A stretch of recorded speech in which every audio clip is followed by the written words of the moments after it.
Welcome back to Hot Air with me, Joshua Robert. This episode is part of our new year, same me, but with clarity series. But instead of big resolutions or overnight transformations, we are focusing on something much more foundational, healing the nervous system. And today I am joined by world renowned trauma therapist, Dr. Reggie Melrose, author of The 60-Second Fix.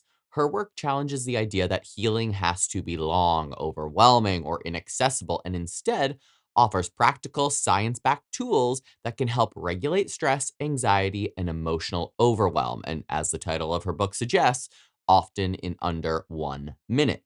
If you're not following me on Instagram and TikTok, make sure that you are at _hotairpod. Submit your listener stories, topic suggestions, and shop my merch on my website, hotairwithjoshuarobert.com. So, if you've ever felt stuck, burned out, or like you know better, but still can't shift how you feel, this conversation today is for you. We're talking about trauma in the body, self regulation, and what real sustainable healing can actually look like as we step into the new year. And a whole lot of laughing because Dr. Reggie Melrose is hilarious. She is a breath of fresh air, so fun to chat with, hang out with, and be around. So, without a doubt, you're going to learn some things and you're certainly going to have a little giggle in this episode. So let's hit it.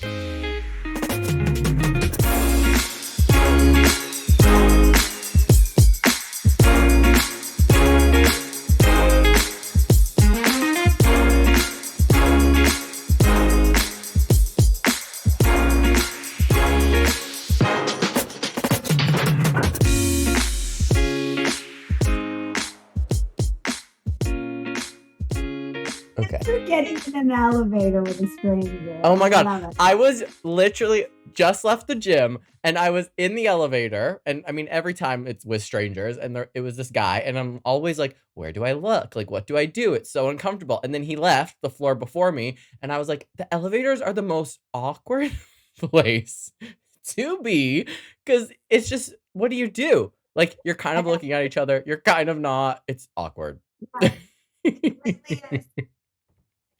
So uncomfy. Well, what a great way to start. Awkward elevators. Today, awkward. Yes, that's the theme for today. No, the theme is new year, new me, but maybe from a little bit of a more mental health and wellness point of view. So I love we it. are here with Dr. Reggie. Welcome to Hot So Air. glad. Thank you for joining me. So I'm a very big new year, new me. I love learning new things. I use every full moon as a way to kind of reset any opportunity I get the first of the month, whatever it is, where I'm like, let's revisit some things. So today and this whole series of January episodes is really about that, but more of probably more of a deep dive into mental health and healing, which is why I started this podcast. And almost a year ago, when I started going back to therapy, is when I started learning more about mental health, why we do the things that we do, a little bit about my trauma. I always thought I don't have any trauma. Everything's fine. Trauma has to be huge, things like that. So I think I can probably learn a lot from you. And my goal is just to offer the listeners today something that is grounded, easy to use, tools that they can do at home without completely giving away all of your expertise because we gotta, save something. But I think yeah, we can definitely help anyone who kind of wants that fresh little mental health start because we all have something to work through. There's a lot of people that have taken a really long time to even get into that journey, to start that step. So maybe, a few people today will learn something. But before we get into that, let's learn about you and talk about you and how you got into your field, where you are, what led you to trauma work, stress regulation, without giving away, again, your whole entire story because you are working on a memoir. So if people really want to know, we'll have to wait for that. But the Cliff Notes version of Dr. Reggie. Yeah, I would say, well, first of all, because I only got onto the top of the waiting list at theater school. I mean, I was supposed to do theater. What am I doing? Some things What meant to be. am I here? Yeah. So that hits me every now and then. I'm doing something completely different than what I thought I was going to be doing. I just couldn't afford to not get started on the next thing after high school. It was, I I didn't get into theater school. How did I not get into theater school? I'm so upset about that. Um, anyway, I was in a performing arts high school, and it was a tremendous honor to be put at the top of this waiting list, to try the next year because I was only 17 auditioning. So it was a great honor, and I could have waited, and my whole life would have been different doing theater. So that's something. What I needed to do instead was do the thing that I was accepted for. So anybody here that listens to their life like that, that's what Hmm. I find. I've lived my life row, row, row your boat gently down the stream. Okay. Not upstream, down the stream. You got it. Got it. That's the next line happens to be merrily, merrily, merrily. Life is like Right. saying. I'm just saying. Profound. Okay. Seriously. So I just went downstream. I actually got an acceptance. I couldn't believe it. It was a high school English assignment that I fill out an application to a university. I cheated off my neighbor. She was going into something called, I couldn't even pronounce it. It was PSYCH. I was like, what is that? She said, don't you know what psychology is? And I said, no. And she said, haven't you ever heard of Freud? And I said, no. Anyway, I cheated off her application. The teacher, unbeknownst to me, actually turned it in. He sent our applications in, and I got an acceptance to study psychology at McGill, which was a great honor that I didn't even realize at the time, but have come to learn was such an honor, not something you say no to. So that's really how it happened, is that as long as I was a student, I was getting loans from the government to Mm. pay my rent, and I wasn't homeless. Want to do Right. exaggeration? It's not. My life is a complete accident. I shouldn't even be here. And to study to study trauma was just inevitable. I'm a foster kid. I'm a foster kid. So none of this should have happened in my life. I Oh, wow. really, yeah, I should be dead in a back alley somewhere, and I'm not Oh, joking. no. Yeah. So I'm here. Um, and that's it, is that when you've been through what I've been through, there was, and then you get this weird universe saying, study this thing that you don't even know what it is, but it happens to be what's going to give you the answers that you need to understand your upbringing and what happened to you and why you're so weird and why you don't fit in with anybody. And, there are a lot of normies out there. I'm not Hmm. one of I'm not one of them. No. So this is very personal for me, that I ended up really meant to study this and meant to do this for a living in a way that isn't traditional. It's very alternative. I'm just a wackadoo. And if people feel whack and they want to find a home, that's what I'm creating with the work I do. I love that. So Well, the theater kid makes sense.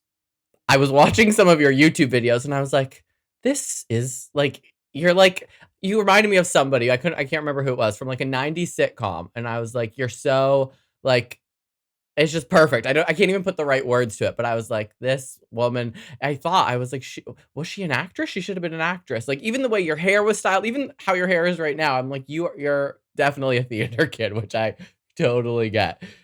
But thank you. what made you, like, decide specifically to work in trauma? I mean, other than trying to figure out your own history, your past learning from that, but, like, your Yeah, jump from schooling to now where it seems so specific, like, quite a niche? you're right. You're absolutely right on.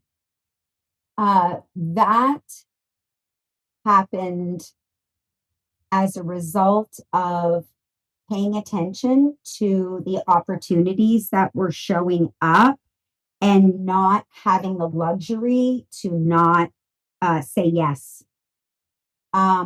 So my life has truly been about survival. And so, because I guess I was a trauma baby myself, I call us trauma babies. It's not because we're necessarily traumatized when we're babies. It's meant to be a term of endearment or affection. When I call myself a trauma baby, it elicits compassion in me for myself that I experienced what I did. So I like calling myself a trauma baby, and I affectionately call others who have been traumatized a trauma baby. So I think because um as traumatized as I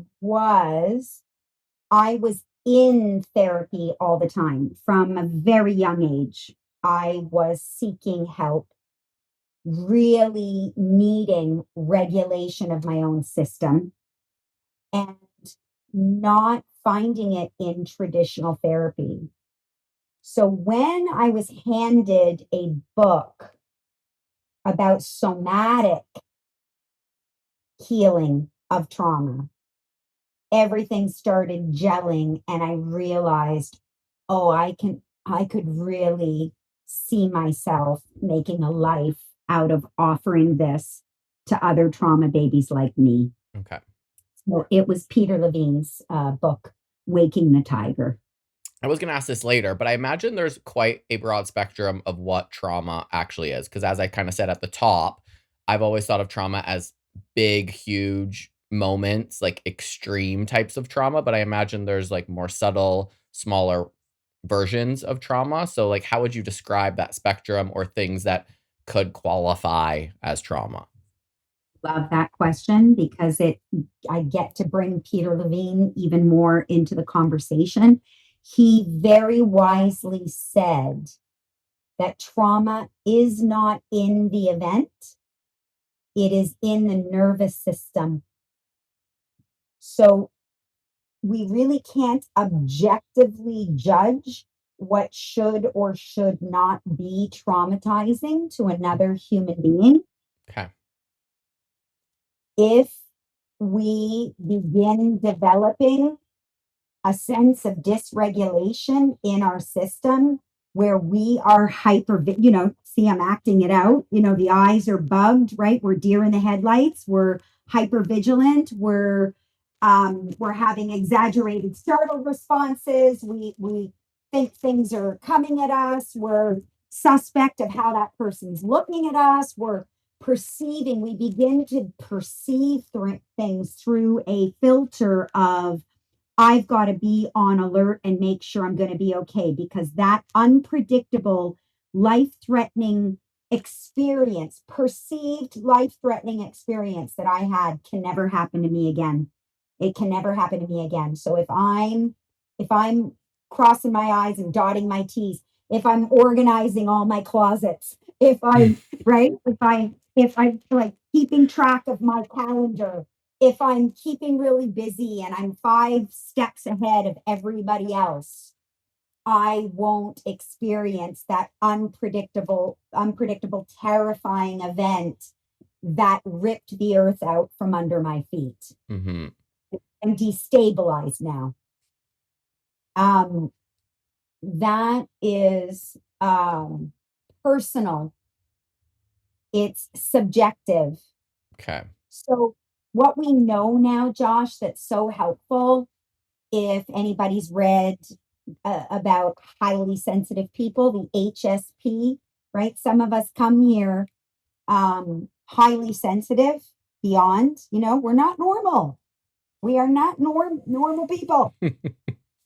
We are very sensitive, extremely perceptive, um, and that makes us susceptible and vulnerable to what others may experience as a minor injury.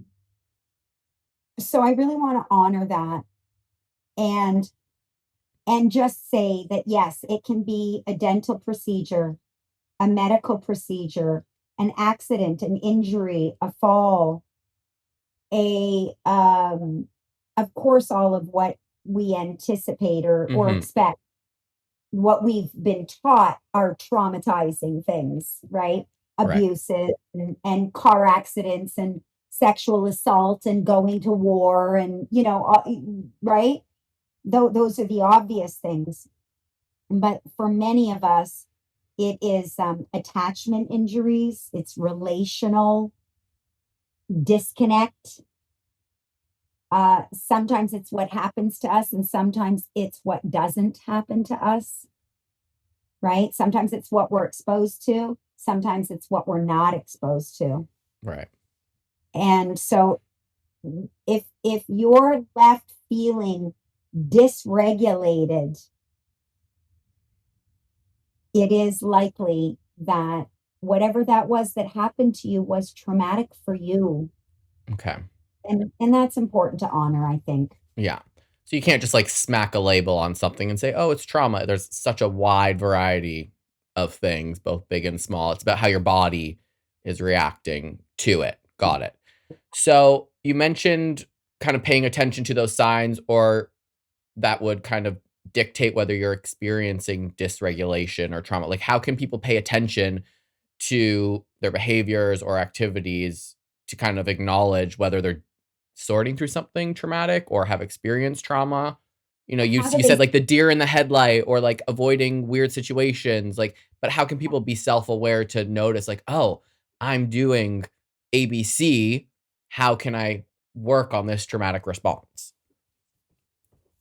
say that most of us that are dysregulated, we are starting to recognize that we're zero tenning. That's how I call it, zero tenning, all or nothing, black or white. It is or it isn't. Everything Okay. is over, right? It's you're either this or you're that, you know.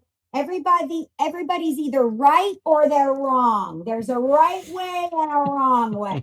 All this like extreme stuff. Yeah. So that's really the opposite of the being in the 4, 5, 6, 7, what I call that 4, 5, 6, 7. So business people call it the flow, other people call it the zone, the window of tolerance. There's this, ebb and flow that doesn't mean we're not, we don't have our juice going, but it's not a 10. It doesn't mean that we're kumbaya all the time. However, it needs to be in balance. Mhm. We need enough energy to be engaged and interested and excited and focused and part of, right? So we need enough of that part of our nervous system going. But when it exceeds that and we're really, rapid speech, really kind of loud and in everybody's space all the time. We do need to pay attention when we can to people's feedback about how we're coming off. One of the most wonderful, like, you're so astute with your question, because one of the best definitions of mental health I ever heard is that mental health is a capacity or an ability to observe your own behavior. Okay. And so if you're not noticing your own behavior and the impact it's having on other people, and you're not really open to hearing other people's feedback about how they're experiencing you, it's something to consider. You might want to Mhm. get a Might little wanna intervention listen, for. listen every once in a while, right? It's interesting you talked about the, like, all in or all out, love it or hate it, because I talk to my therapist a lot about that, how I'm like that, very black and white thinking, and, like, if I have, like, a family issue, it's like I'm mad at the entire family instead of treating them like individuals and each situation a little bit differently, and I did a whole episode on kind of living in the gray area, which I think maybe is what you were referring to, that, like, ebb and flow, that middle ground, the 4, 5, 6, 7. I realize how I'm on these 2 opposite ends of the spectrum a lot of the time. Like, I love my apartment or I'm moving to Paris, or I'm quitting my job tomorrow, or it's the best job ever and I'm so free. Like, it's so extreme. And I've been working really hard on trying to just, like, find that middle ground. It's so important, but it ain't easy to find sometimes. easier said than done, isn't it? Isn't it just such an easy thing to talk about and to know would be really healthy and wonderful? But when the nervous system really has been traumatized, there are measurable, demonstrative changes to the brain and the nervous system that talk therapy doesn't get at. Hmm. And so this is when we have to move to somatic mechanisms to really help our nervous system to get back into its natural equilibrium. Without somatic mechanisms, we can't reset the nervous system back to its equilibrium. Talking won't get us there. It just doesn't get us there. Right. It turns out you can't talk your vagus nerve into not strangling your whole, or like everything from that whole place. That, have you ever seen a picture of the vagus nerve? No. It's so I will dramatic. Google it right after this. Dude, do you have one of those podcasts where you can pop up an image like Yes. in Yes. between If you're not watching on YouTube, go watch so you can see the picture of the vagus there? nerve. We'll plop it Yeah, in there. yeah, okay. And that thing, under stress and trauma, if you have unresolved trauma, if you're living a chronically stressed life, your vagus nerve is strangling your insides. And what people think is IBS and leaky gut syndrome, and you name them, these autoimmune deficiency disorders, people are thinking that it's, and listen, it's not that the effects of stress and trauma don't cause these physical ailments, because they do. It is physical. Hmm. Traumatization is physical. I don't know why it's in the mental health world. I really don't. It is a physical health issue. So, because of what happens to the vagus nerve and other parts of the brain, like the amygdala, I'm sure people these days know what that is. We're really paying attention more. It's the consciousness is there now, that we understand what the changes are in the brain and the autonomic nervous system. So these changes cannot, you can't say, hey, vagus nerve, would you please stop strangling everything in my body so that I can take a poop? You know, so that my food will digest without me needing to take Tums or worse or whatever. I mean, people are on meds for so many things that are completely healed by vagus nerve nurturance. We just Wow. need to nurture our vagus nerve through somatic mechanisms. And this is out there now. I think everybody's turned on to this at this point. Okay. But that brings me to my next question, which is great because for me, I don't even know what somatic therapy is or self regulation training. So things that you've said, I was like, let me let you explain it to me instead of me researching it. So, what are those two terms? Okay, love it. Somatic modalities. It's an umbrella term. Somatic simply means body. So, what's beautiful about this is that we are finally recognizing that trauma happens to the whole person, including the body. It's not a mental health issue.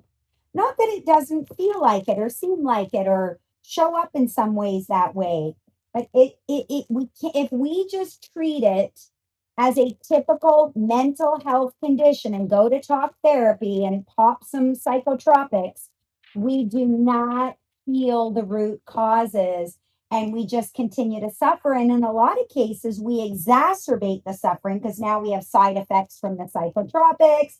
We're talking about it, so it's keeping it like really activated in your system, Mm, right? The somatic work really recognizes that this idea of talking about your trauma can actually re traumatize you. It okay. can. I'm not saying it always does, but certainly it keeps it alive and well. When you're Hmm. talking about things, your whole nervous system is reliving it. It's going through it. I mean, so rather than that, somatic work, which simply means,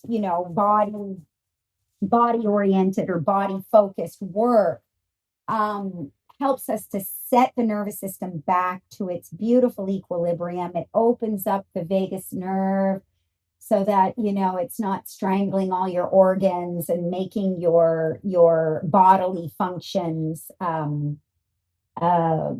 what do I want to say?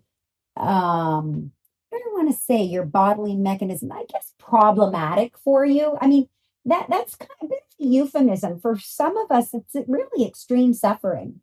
So there's a spectrum of how much this affects us. So anywhere from problematic, less than ideal, to extremely suffering for a lot of us, Right. extreme suffering. Yeah. So now self-regulation training. That is even more specific. So, somatic is the umbrella term for body oriented approaches to healing the effects of stress and trauma.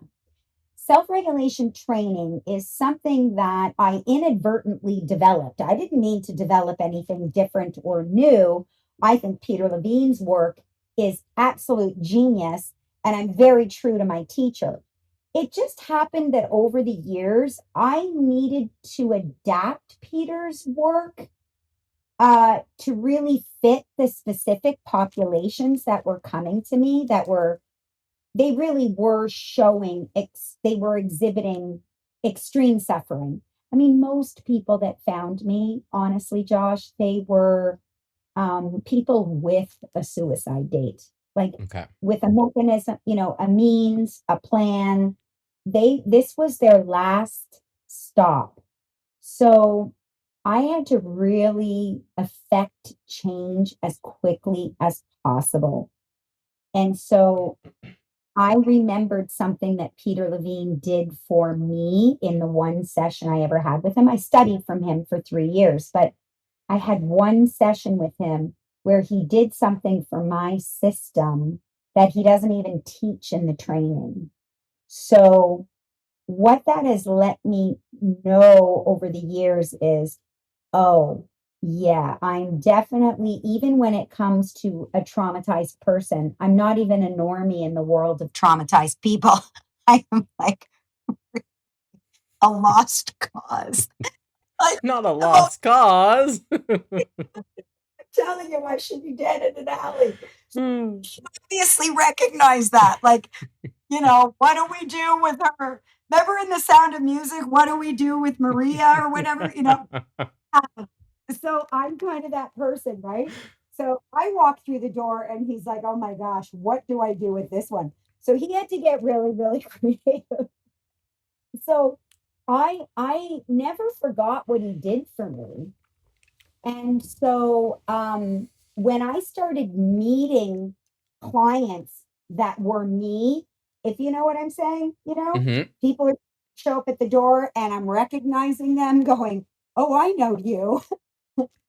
Oh my gosh, I'm meeting myself over and over and over. That's a thing, by the way, Josh. I don't know what you believe in, um, but whatever that is, there's some sort of something because it's very common that you attract the clients that you relate to and they can see something in you that, there's resonance. There's resonance. Yeah.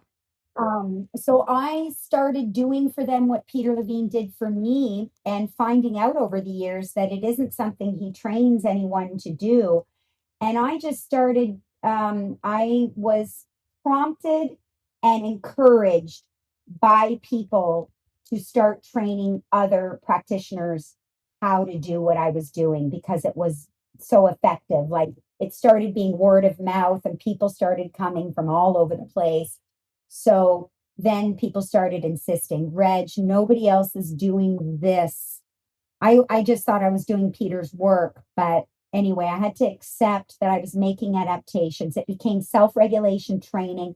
I trademarked it and I train people to give over self-regulation training to other traumatized people. Okay. So it's your own approach. Right. Neato. Perfect. Yeah. Let's talk about your book. the 60-second fix, which is currently on the way to my apartment in an Amazon truck somewhere, delayed by a day. Otherwise, I would be holding it up right now. But let's talk about what's in that book, what prompted you to make it. Yeah. It's a bestseller. Give me the deets. It's fun because I had written, others.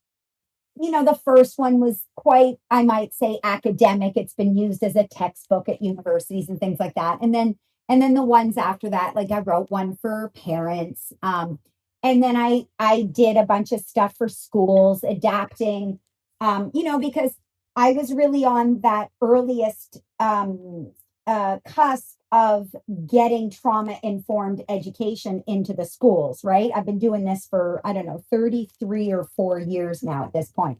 And I started in schools. So I, was writing those kinds of books. And then I had a hankering, I guess. When's the last time you heard that word? That I love a hankering. I love that word. It truly is one of my favorite words. So I was having a hankering to write a book that was just fun and light and funny, that your hairdresser wants to read, that your auto mechanic wants to read, that you can give to your boyfriend, you can give to, and just say, this is a really fun book.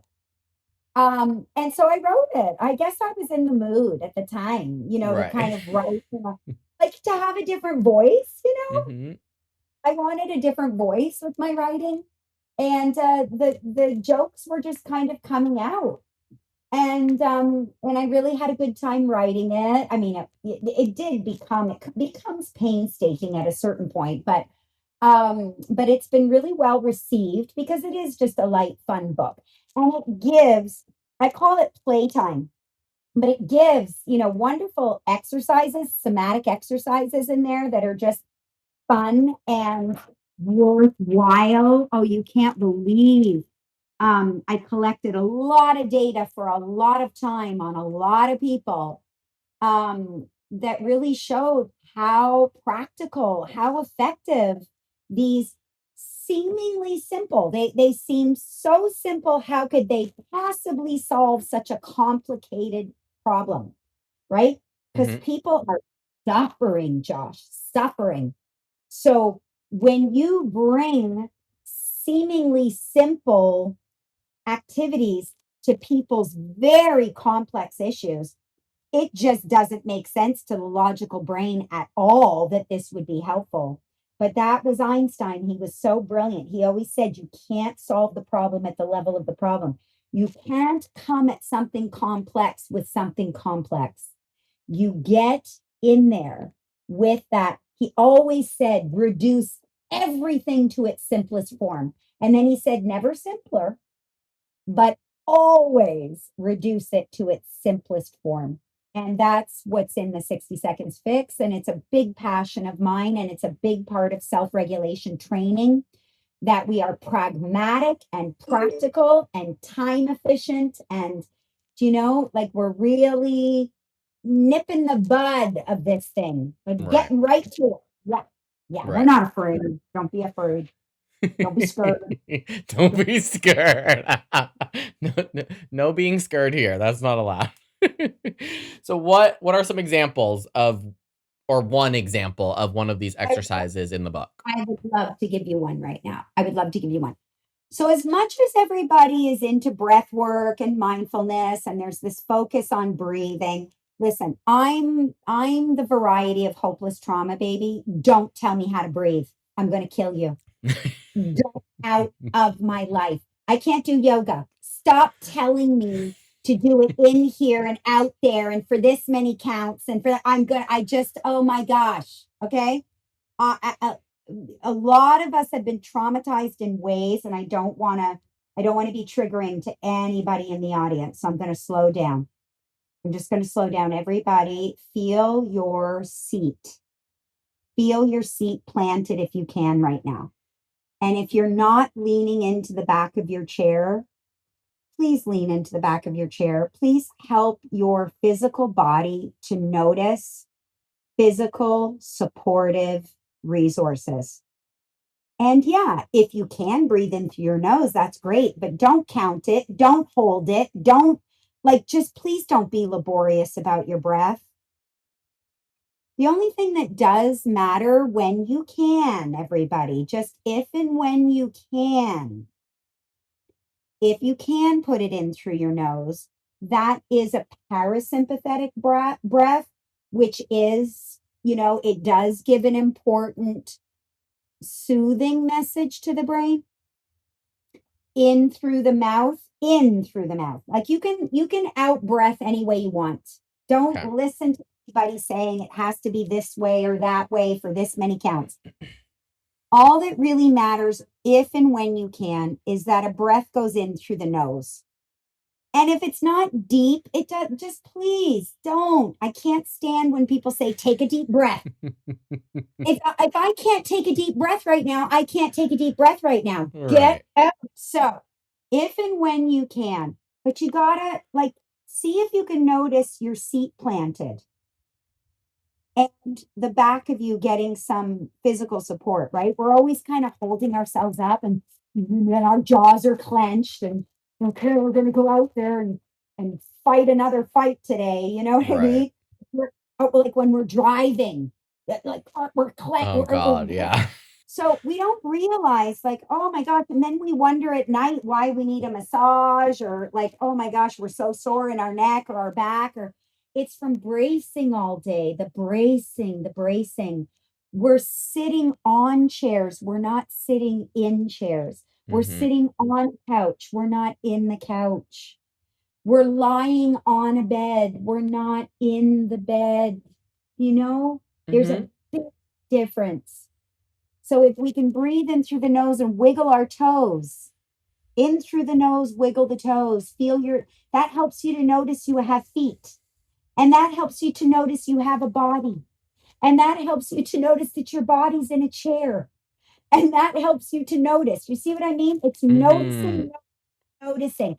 Mental health, right? Which I don't even really believe in. I just believe there's physical health. That's it. Physical health drives up wellness of the mind.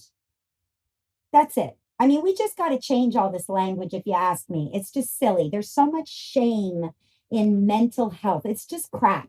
There's physical health that drives up into the brain wellness of the mind.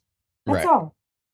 So, in through the nose, wiggle the toes, notice your seat planted, notice some support for your back. Notice that your jaw does not have to clench right now because it just really doesn't. You Yeah. can drop it. You can be a guppy like a fish, like Just let your mouth hang open. Chill honestly, out. just yeah, like just your teeth don't have to clench, and that'll honestly, all of those things together, there were actually a lot of tools there, believe it or not. If you were to just focus on one of those tools and really focus on it, and go, huh, yeah, yeah, I really am. Oh, my back is getting support. What if I just focused on how much support I was getting in my back? Oh, then everything will start taking care of itself. You'll get a deeper breath. If you'll start to know this will kind of go, oh gosh, what am I clenching my jaw for? I don't need to do that. It's this domino effect. Mm-hmm. So you could actually just use one of them at a time and really focus on it with curiosity. Oh, if I really focus on this, I wonder what else I'll start to notice. And it just dominoes, dominoes, dominoes. But it's the noticing, because that definition of mental health, right, is the ability to notice, like to observe your own behavior. So we want to Right. start saying, yeah, noticing, noticing what's happening inside, you know? Those are just really, really important, simple. And guess where trauma's biggest injury is in the primitive part of your brain that's very simple. It's sensory. It cannot process all the words. It doesn't care. In fact, this brain a lot of times is saying, shut up, stop talking. If you don't stop talking, I'm going to slap you. Like Yeah. And we're in overwhelm. We're just like, please stop talking. It's too much. It's overwhelming. It's overstimulating. It keeps our nervous system so on edge. So to just shut up and sit back, which is not easy at first for trauma babies to do, but with practice, it gets easier and easier. And we start noticing what's happening inside. And we start noticing that those tight places in us that we experience as painful are just sensory messages that are saying, can we slow down, please? Hmm. Just get a nap in. Can we just go some protein? Like, when's the last time you had a glass of water? Exactly. Yes. Uh, Drink some water. Like, seriously, we don't check in with our body because we're afraid of the discomfort. But the discomfort is just a message. It's a loving message that says, please do something for yourself right now. So sometimes I feel like I'm a pretty self-aware person. I'm aware, like all the things you're saying are like reminding me of certain circumstances, like when I'm teaching a group fitness class. Although, yeah, you have to be animated and stuff, but it might be yoga, but like I can't stop walking around. I'm like, I feel like I'm a predator. Like I'm just circling everyone. And then there's times when I go, Josh, just like stand still, like feel the floor, just like take in everyone, like everyone's in like laying on their backs. Like you don't need to be continuously go, go, go, go, go, go, go. Do you have any recommendations or suggestions for people to be a little bit more self-aware in those circumstances to bring them into that awareness to kind of pause and then being able to practice some of those tools that are in your book? Because some people don't even let their brain acknowledge that they need to use those tools, if that makes sense.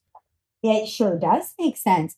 And honestly, that is really like all those play times in the 60 seconds fix. Like, I would take advantage. So I hear you. It's a catch 22. It's almost like a chicken and egg question, Mhm. right?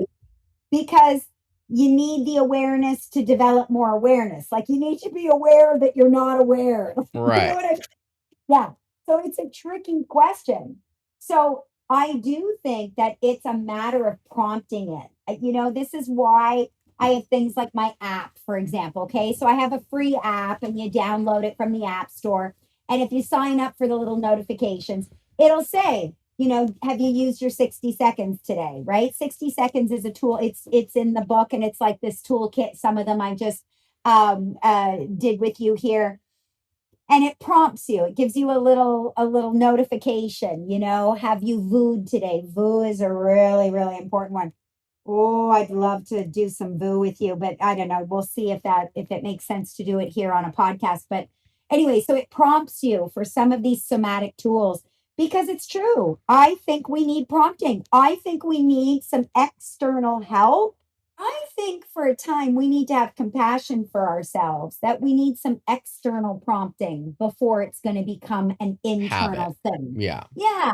Yeah. Yeah. So that is really why I developed the app and I wrote 60 Seconds Fix and I, talk about the myth of self help. I think there's a lot of shame around that too. Like, people feel like, oh, I read that book. I should know to do that Mhm. now because I read the book. No, it's not when we know better, we do better. It's when we feel better, we do better. There's no neuroscientific evidence for knowing better, meaning that we do better, right? Oh, I Right. know better now. I'm going to do better. No, we know all kinds of things and we still just do what we do, you know? Mhm. Yeah. Doesn't mean you're gonna behave differently all the time, right? No, that Yeah. it really doesn't. We have to feel better inside. And the idea that we're going to be able to do that in a self-helpy way, I personally think is a dangerous message for a lot of us because my clientele are the ones who are really, really suffering. I'm not talking about normies, Normies can access all kinds of normie things. I'm really about when you're not a normie, you're an outlier. You really fall into that other category where you feel so alone, like everybody else is accessing yoga and mindfulness, and look at me, I'm doing so great. Good for you.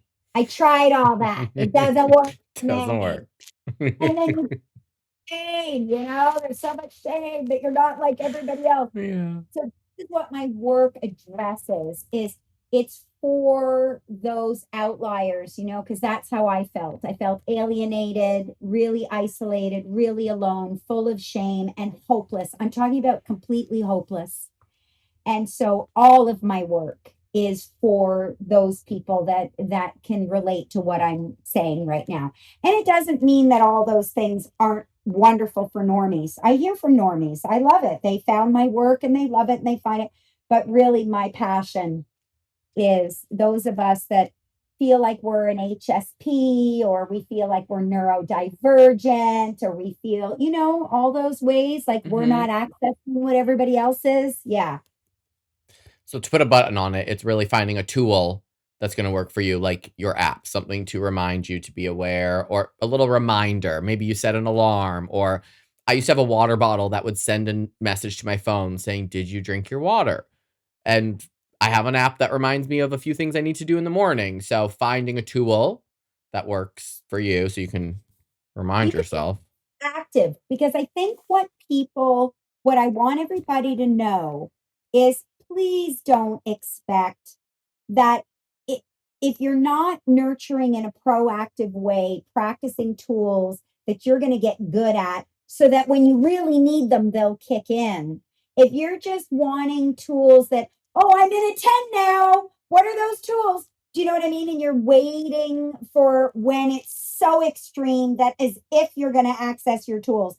You have to be proactive. It has to be Hmm. something you start your day practicing this. You finish your evening before you go to sleep. There are so many of these things. These tools are so important for those of you who are struggling to go to sleep and you don't want to end up getting dependent on,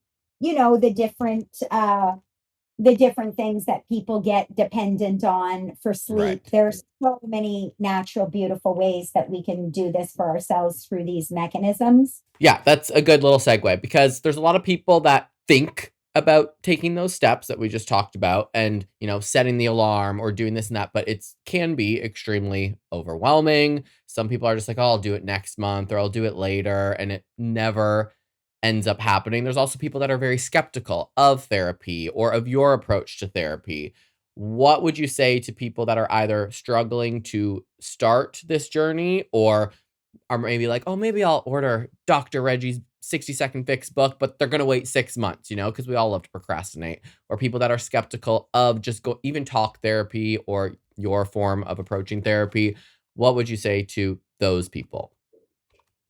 Appreciate your question, the way you're wording it, because yes, my approach to therapy, in fact, turns the therapy paradigm on its nose. Is that what's I get all the sayings wrong. It It turns it on on its its head maybe or its foot or its ass, I don't know, somewhere.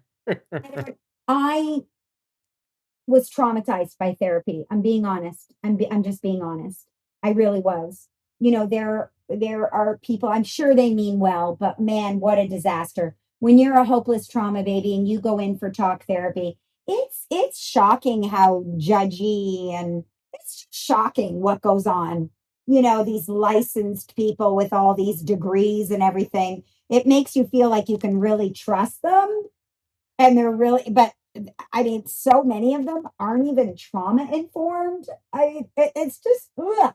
I've had so many terrible experiences, so I wanted to develop an alternative to therapy and studied the neuroscience to really design something that is more along the lines of positive neuroplasticity, which is that we're just retraining our brain, right? We're deconditioning it, cleaning it out and just reconditioning around really beautiful tools and mechanisms that help us to practice grace, with ourselves, to really have more grace for ourselves and to be kinder and all those, maybe cliche kinds of things now to Gen Z, I guess but that was revolutionary for me. I'm Right. Gen and be nice to ourselves. What? I mean, we were just raised to beat ourselves up like there's no tomorrow, you know?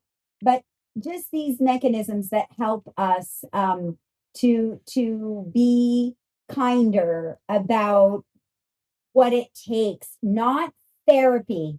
This isn't a mental health issue. I'm not going for therapy.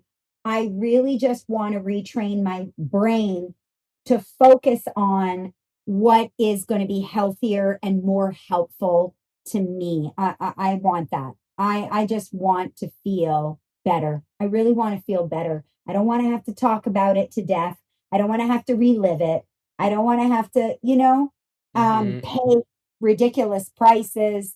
I just want to be able to retrain my brain to focus on yummy, is what I always say.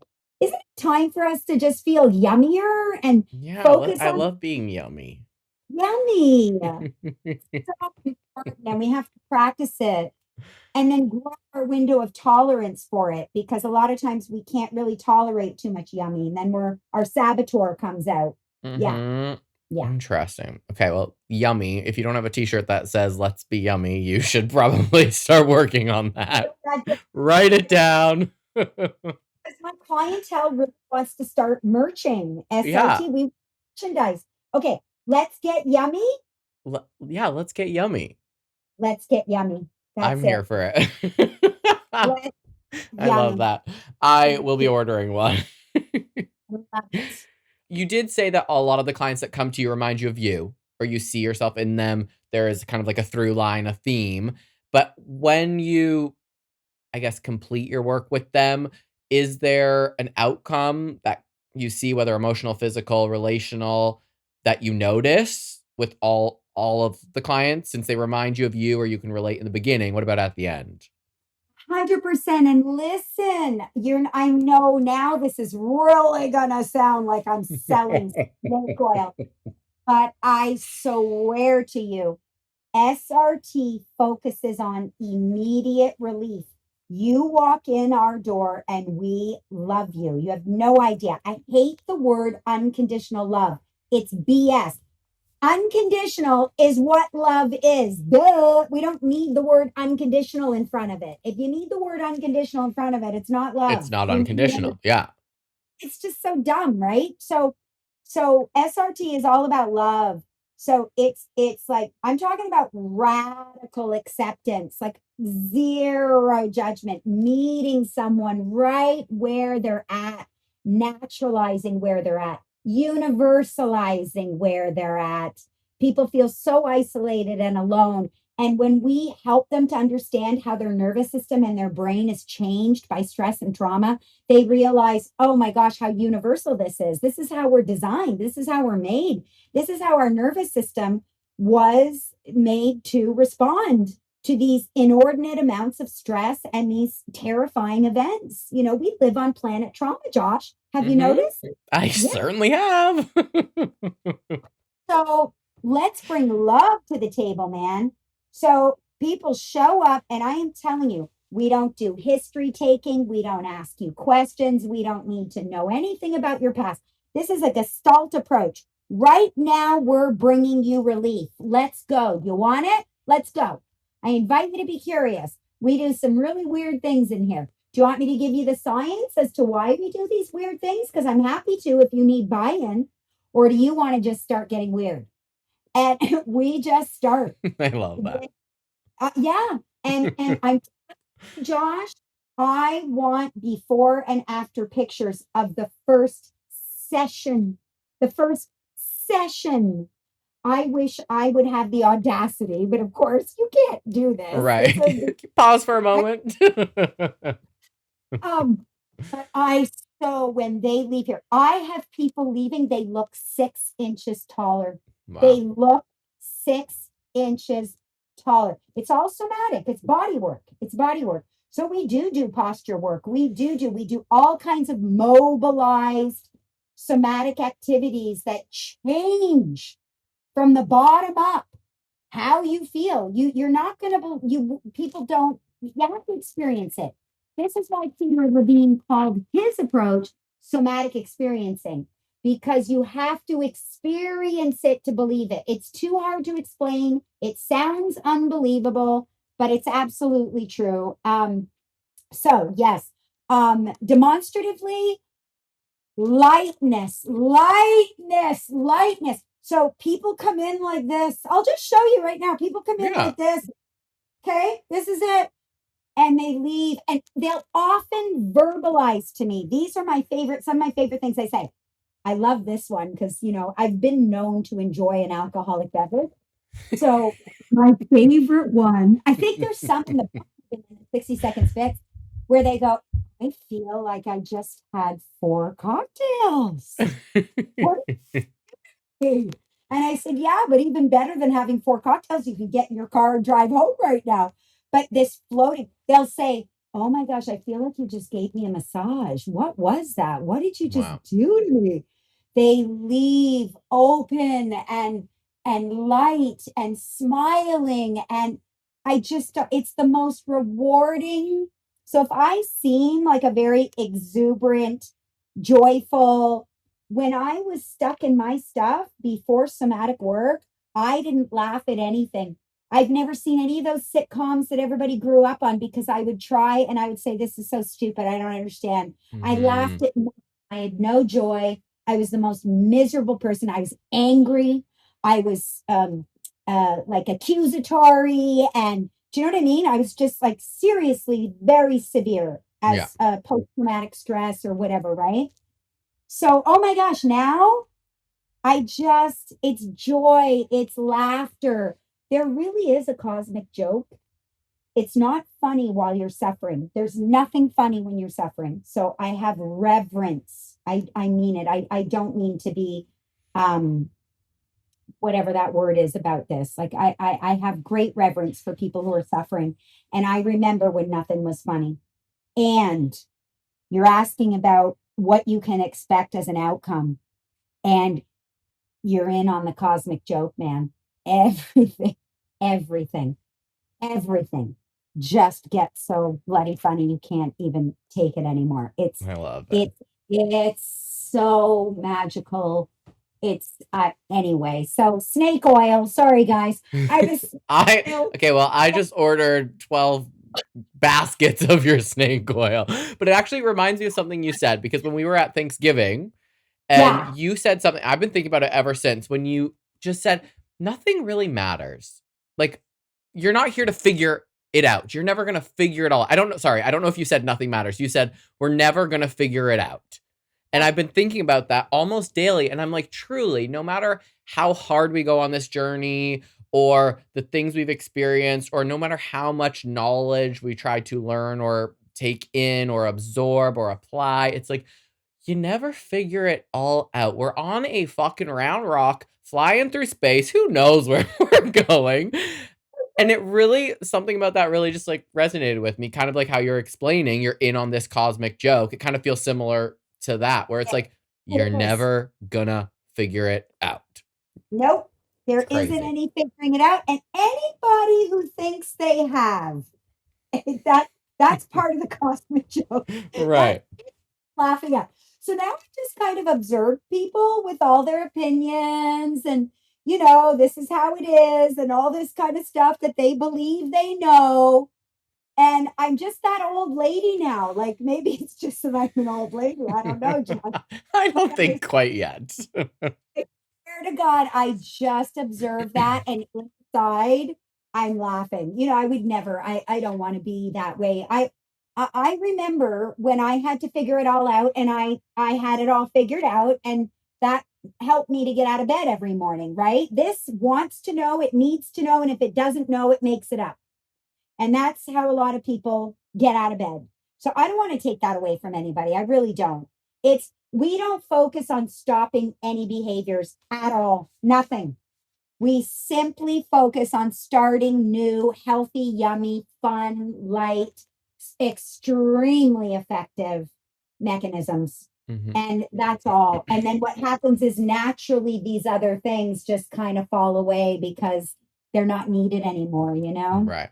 I like that because one of the things that for me when I started shopping for a new therapist or just even when I first started going, I was like, "Oh, we have to revisit my history. They're going to want to know all of these things, and we're going to waste so many sessions, and I don't have insurance, so I'm paying out of pocket. Like, it's also not cheap. Like, I was like, can we just talk about what's happening now? Like, can we just focus on that, please? Because Yes, maybe other things will come up from the past, but like, I just want to talk about what's pissing me off today, how I can work through this.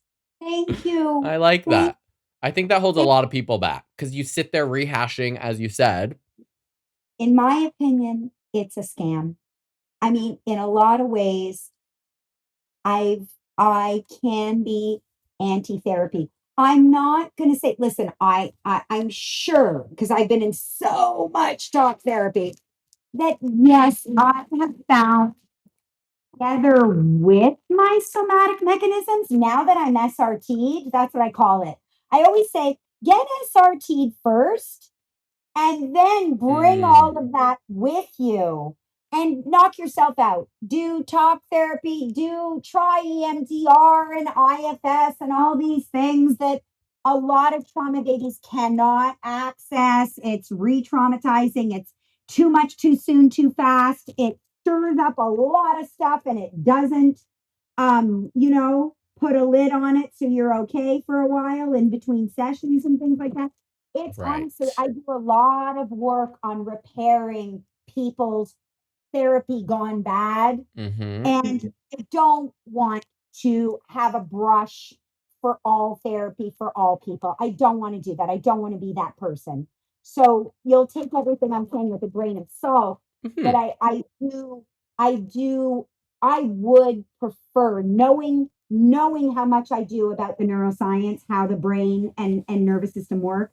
I would urge people to get SRT first. It doesn't have to be SRT. It can be somatic experiencing or sensory motor psychotherapy. These are some of the, ones that I think are really excellent. Peter Levine's work, Pat Ogden's work.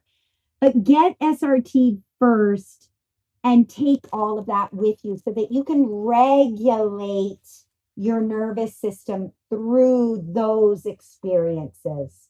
Right. I don't want you to get hurt. I don't want injury. I don't want the kinds of damage that then really turns us off from therapy, really turns us off and makes us stay away. I do think it's a scam that they spend all that time in the beginning on history taking and all this Yeah. crap. And you are paying big amounts of money and it's I don't like it. I don't like it. It puts a bad taste in my mouth, which is why I don't even consider myself really part of that profession anymore. I Mm-hmm. really see SRT as something separate and different. The somatic world, I see it as quite different than traditional talk therapy. Right. Well, there's different tools for different people. It's kind of like dating. Like, you're not going to well, you might fall in love with the first person you go on a date with, but you have to figure out what you want, what's going to work for you. And maybe talk therapy works for a little bit. And then if you feel like you're re traumatizing yourself, sometimes I go and I'm like, oh, am I going to talk about the same thing again today? Because it's still bothering me. It's still weighing on me. And I'm going to reopen that wound or revisit that issue. And it also reminds me of like, if something's pissing me off, I call my friend Natalie, right? I'll vent to her. And you would think one vent session is enough. But it's like when she has to go, I'm like, I'm heightened. I'm going to call Jessica and I'm going to vent to her. And I imagine therapy is similar to that. I think we all do that, right? Where we like, call one friend or call our mom or call this person, tell several people the same story. We get worked up again. We get right back in that state. Therapy is talk therapy, maybe is like a drawn out version. I love my therapist and I like going, but I totally get what you're saying. And I think a lot of people can relate to that. It's like, okay, what is the end goal here? How are we going to fix this? How do I not have to come here every week? How are we going to maybe make this a once a month thing instead of every Tuesday? Rehashing the same story. So That's why that you've got lands. the brain. You've got to actually get to the root causes, which is the constriction of your vagus nerve, the kindling effect of the amygdala. And from the second you come in for these sessions, we're actually completely reducing the physiological activation that's at the root of you being so bothered by this. So we remove you feeling bothered anymore. And in fact, what happens because we deactivate your physiology, we just get straight to deactivating your physiology. that this bottom up, we call it the M in CIBAM. Peter Levine's approach is a CIBAM model. The M in CIBAM is this new meaning that comes up from this deactivation of your nervous system that goes, what was I so upset about? Oh, right. Huh? Yeah. He did park Yeah. my car. Oh, yeah. I really don't give a shit that he didn't park my car the way I wanted. Or do you know what I'm saying? Whatever it is. I know some of these Yes. things are very serious, but Yes. also some of them are really traumatized.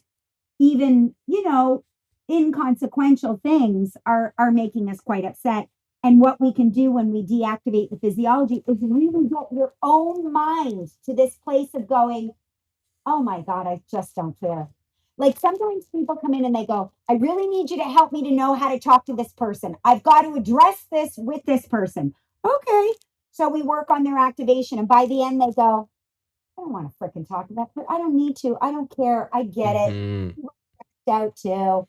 It's just activation in his system. Why do I have to be so judgmental? He was just upset. Like, it's okay. We're Right. human. Do you know what I mean? Like it just, and you get to discern whether or not something still needs to be said. But a lot of times what happens when you deactivate the physiology is you go, oh, all I need to say is this one sentence. That's it. It's a Yeah. complete conversation. That's all I Instead need to of say. 5 paragraphs or a big Right. old vent session. Yeah. Right. That comes from activation. We deactivate all of that. And then there's a new meaning that shows up and it feels revelatory. So, yes, different approaches for different people. I'm really talking specifically about people who I'm talking about extremes. My clientele are the extremes. So, I don't mean to talk anybody out of traditional talk therapy if Hmm. they love the therapist. That I'm really speaking to those of us who've tried those avenues. We're really desperate. We're still really suffering. We need deactivation of our dysregulation, or we're not going to make it. We're not going to make it. We're Right. going to honor that date, and be gone. So I'm talking about, so Yeah. I Yeah. Yeah. just want to be Yes. clear about that. Okay. Yeah. Are there any misconceptions or things that you feel like are misunderstood in trauma stress healing in your line of work? Things that you feel like people maybe you would like people to understand clearly? As an example, some people really think, oh, yeah, no, I could never go for somatic work. I need to talk. And there's no talking in somatic work. Not true. That, if I was here to do some myth busting, I think what I'm going to call the last chapter in my memoir, because the memoir is about me, yes, but I'm so much less interested in me than I am in how certain events of my life led to the shaping of SRT. So it's a memoir of SRT and me, you know? Right. So it's about the approach and me and things that happen to me. So at the end, I've got this final chapter that I'm calling FAQs and myth busting. So that's one thing I'd like to clear up. The other thing is some people say, oh, you're just all about natural, like you don't like psychotropic medication or you don't like talk therapy for people. And I always say, no, no, no, no, no. I was just trying to make a point about people who've tried all those avenues. I'm just trying to help explain why for some people exhausting all those avenues didn't lead to the healing for them. Right. So Yeah.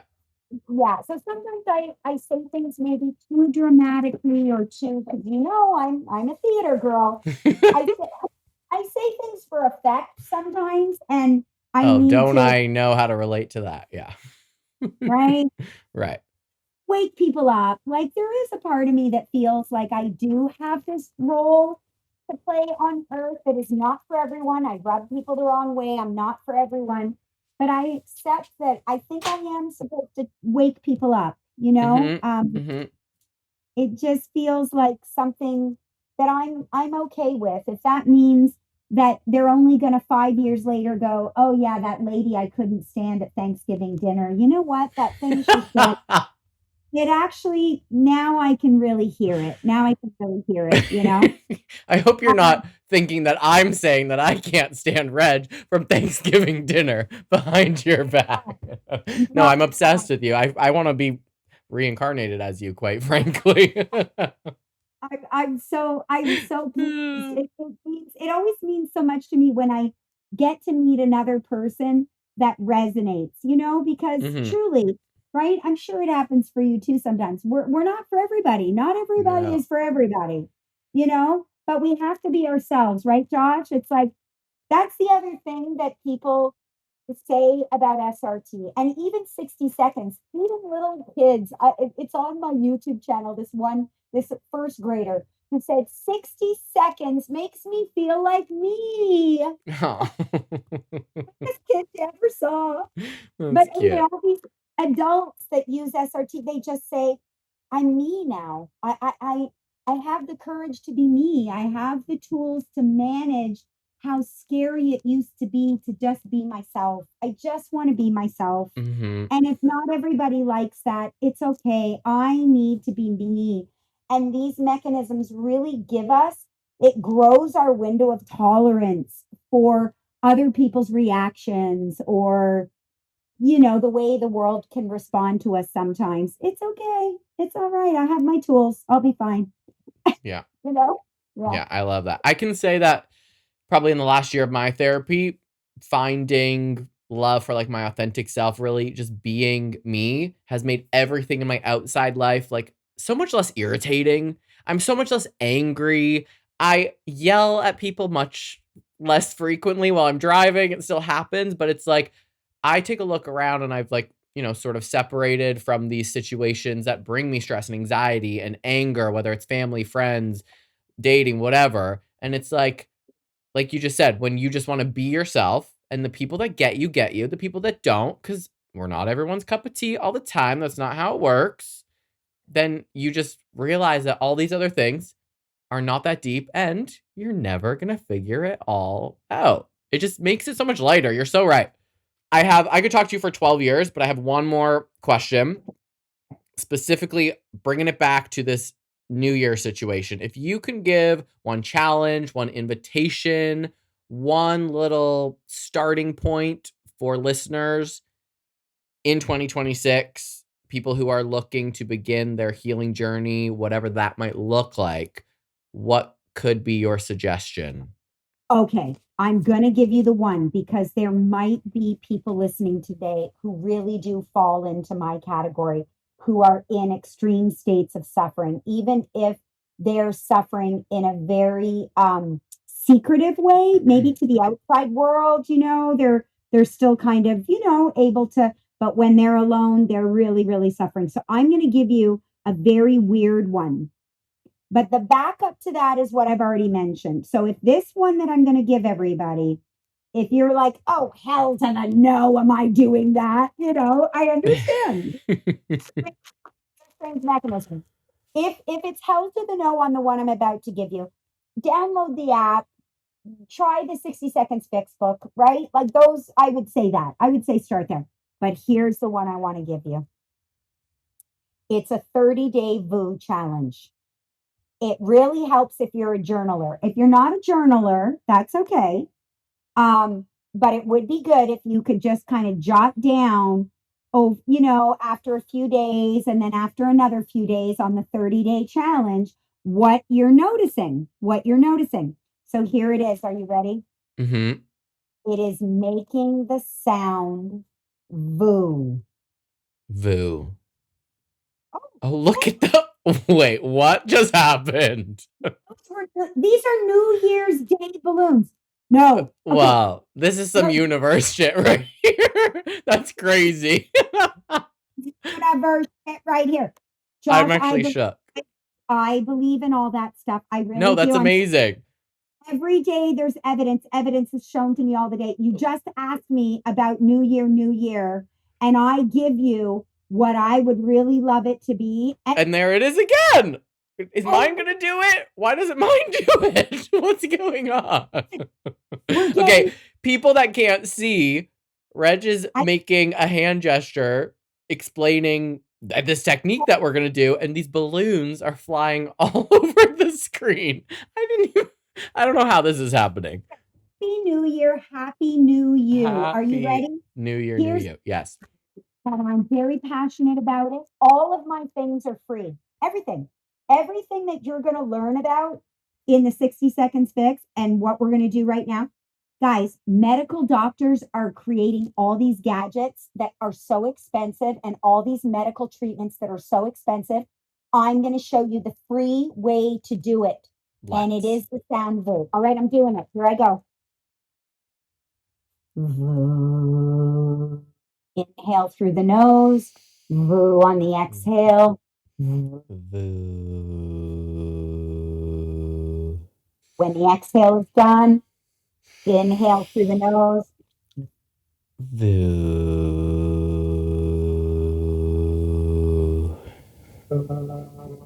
Now, this is a big challenge because you're going to feel weird. You're going to want to be alone when you do it. Do it in the shower, maybe. Do it driving in the car. Do it when you fall asleep at night. It's not going to make you groggy when you're driving or anything like that, or make you fall down in the shower. Nothing like that. Feel your feet on the ground and boo. The challenge is that the most effective way of doing it is 5 full minutes. It doesn't mean that you won't possibly start noticing a difference after 2 or 3 minutes, but especially in the beginning, it for 5 full minutes, and you did 5 minutes of Boo every day, 30 days in a row. Let's say you forget. Fine, you forgot one day. Do it the next day. Do it the next. And at the end of 30 days of doing it as many days as you can for as long as you can, start to notice what that does for you. It helps to open up that vagus nerve that is strangling, that's causing our digestion problems, bowel problems, autoimmune suffering, leaky gut. There's so many things that we need to open all this up. Then your serotonin that gets produced in the gut starts to release. You start feeling like, oh, I'm not as suicidally depressed today. Sorry. Isn't that nice? Something happens. It's so hard. Anyway, I'm gonna stop selling the snake oil. It's not going to be an easy challenge for some people, but if you can, that would be the one. That would be the one. If not, download the app. I have lots of little videos and audios and free talks on there and all kinds of things on my app. I think the book is funny and fun. I think people will really relate to it. Enjoy it. It's a very light read. You can read it like there's nobody's business. There's little playtime things in there. Oh, by the way, everybody, I answer all my emails. I answer all my emails. Wow. That's commitment. So I'm serious. So just go to drmelrose.com and email me if you have questions and listen, if you have challenges or you're mad at me right now. I love it all. Bring it all on. Yeah. Like if you're mad that I said anything I said about this, that, or the other thing, just tell me. It's okay. I love seriously. I love feedback and I just love it. I invite everybody to be themselves and share with me. And if there's anything that I can answer or repair or, seriously, it's very, very important. It matters to me. Good. I think we should do a hot air VU 30-day challenge. And I'll try to do it every day when this airs in January. And we can do our 5 minutes. I mean, most of us drive to work. You could do it on your way to work, like you said. Most of us shower for probably almost 5 minutes. Set a timer. 5 minutes seems like a long time, but when you set a timer, you sit down and you start. Before you know it, that timer's gone off, and you're like, damn, 5 minutes. So let's do a hot air 30-day VU challenge. Like you said, if you miss a day, no biggie. You jump back on. That's what I love about New Year's resolution. Last year, I didn't start mine on January 1st, and I was like, I don't have to. I can start this whenever I want to. I can set a day. It could be January 12th at 1:30 p.m. And I'll be like, let's start something new. It doesn't have to start right on the day. You can do anything you want, anytime, start whatever you want, whenever you want to. Yes, I right? Say that. Yes. I can't wait to VU. Yeah. Voulez-vous coucher avec moi? Yes, if you are struggling with sleep, do the 5 minutes before you're trying to go to sleep. It's unbelievable. It will truly help. By the end of that 30 days, I'm telling you. I Yeah, love it. don't pay that money for all the sensates and the medical things, and don't do it. You don't need to. Really. It's Yeah. cheap, free. Okay. You've said so many things today that make me think about me and also other people that I know that I'm like, oh, what like once they find these tools, friends that can't sleep, friends that I feel could use your guidance and the type of therapy that you offer. There's so many tools that I'm so grateful that you were willing to share.